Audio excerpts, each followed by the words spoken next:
So far so good. It is cold, so I'll let it warm up for a bit.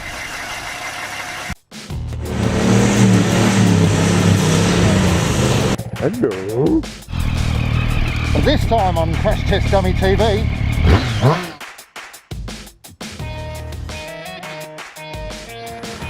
Alright, time to change my ignition to electronic.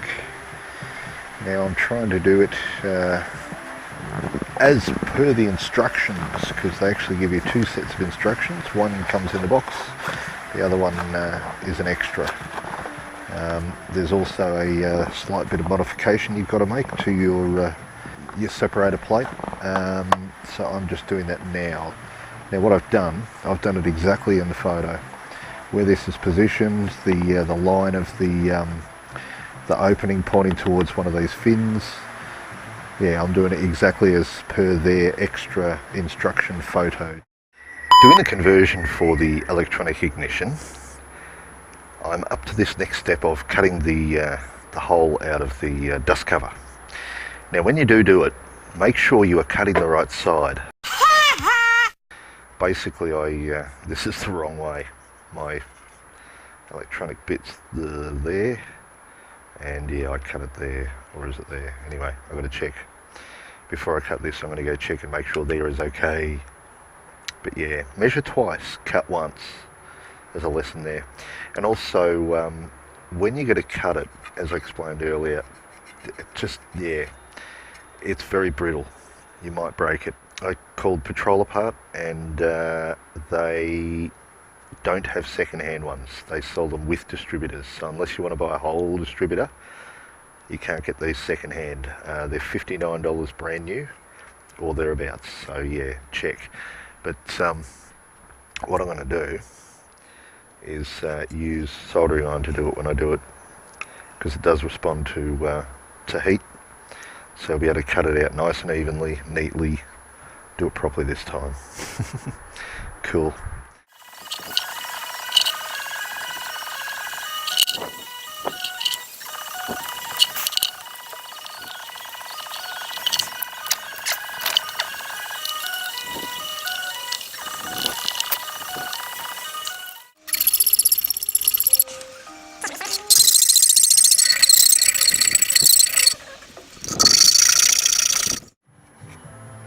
Cool.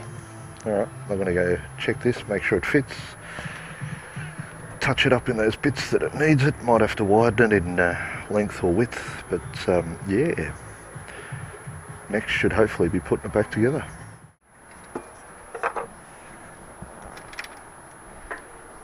Alright, now, things that I have removed: contacts, condenser and plug, all one unit. Just those wires that are attached to that one unit.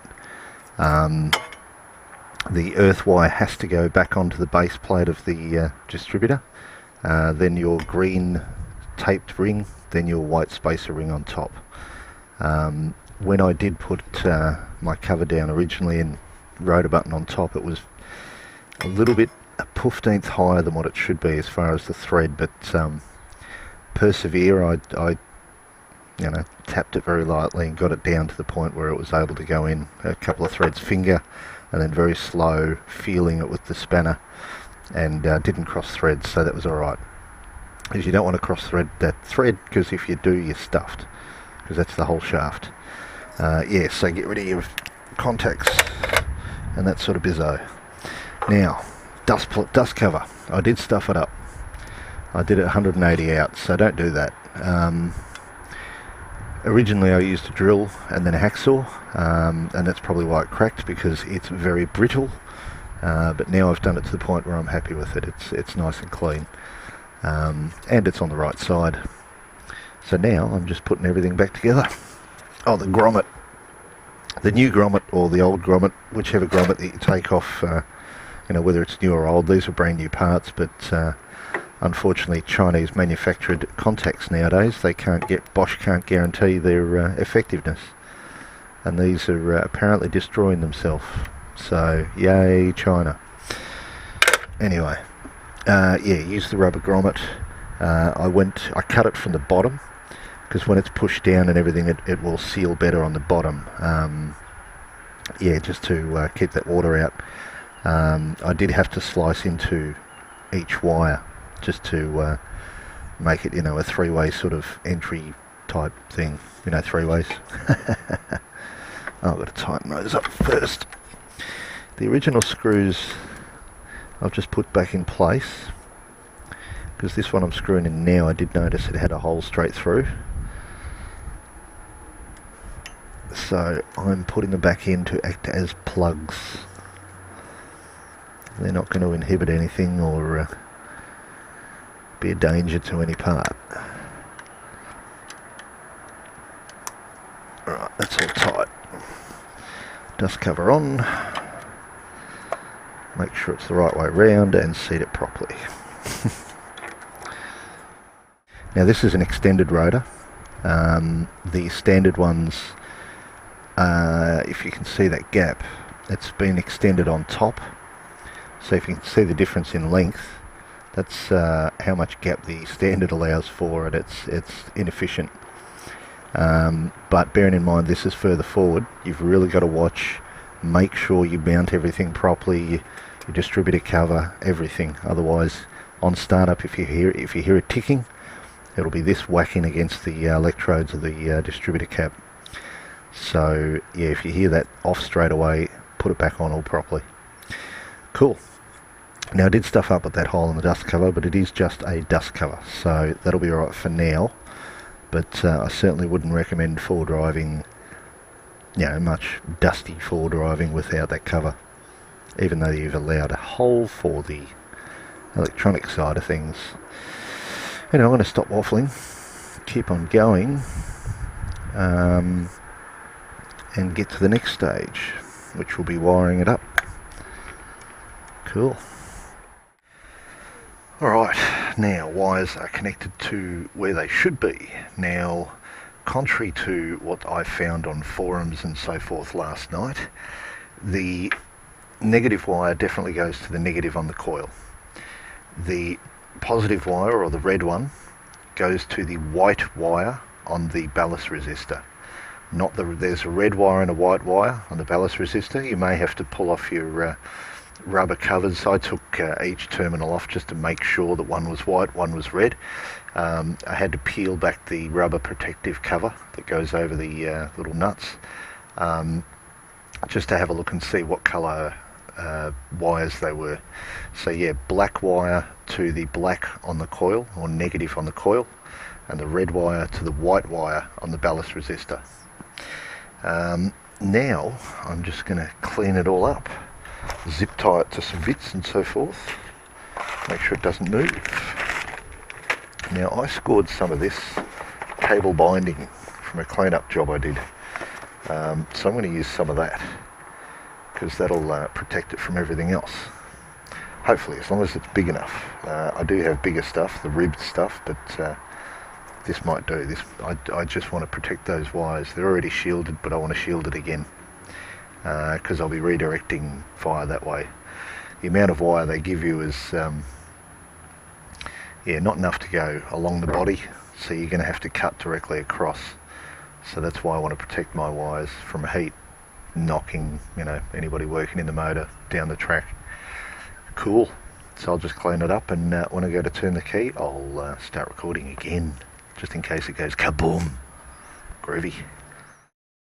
Alright, the moment I have been waiting for. Time to start it. Hopefully it's not going to go kaboom. Worst case scenario, I'm going to be up for another $200, and I'll just put the contacts back on for now. So, let's see how it starts. It is on gas, so it'll crank for a bit.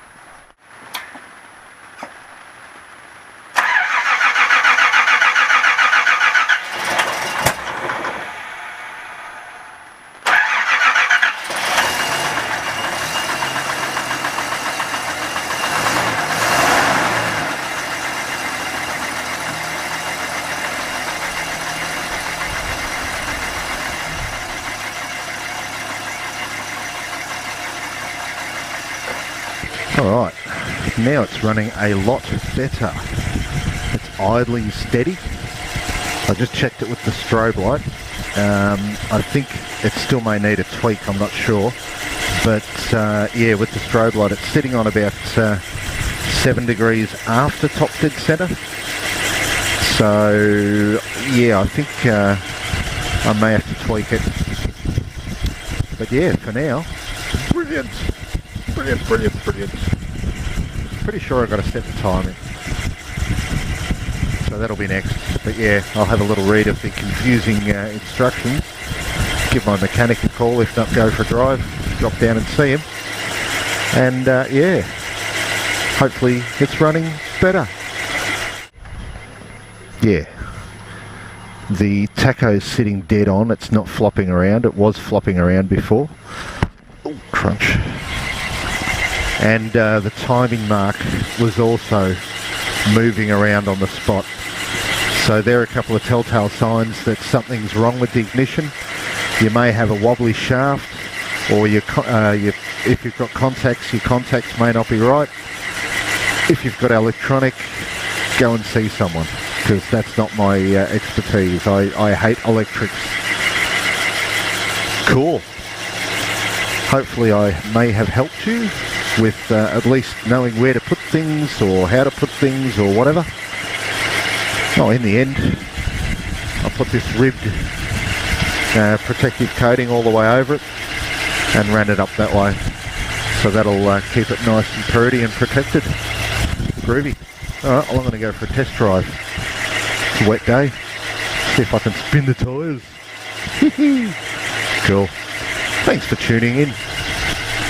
You'll ride safe out there, but in this case, if you've got a car, drive safe out there. And keep an eye out for people and be a little courteous. It's not a race. Don't worry, there is a guarantee you will get to your death as fast as you want to. Cool. Bye.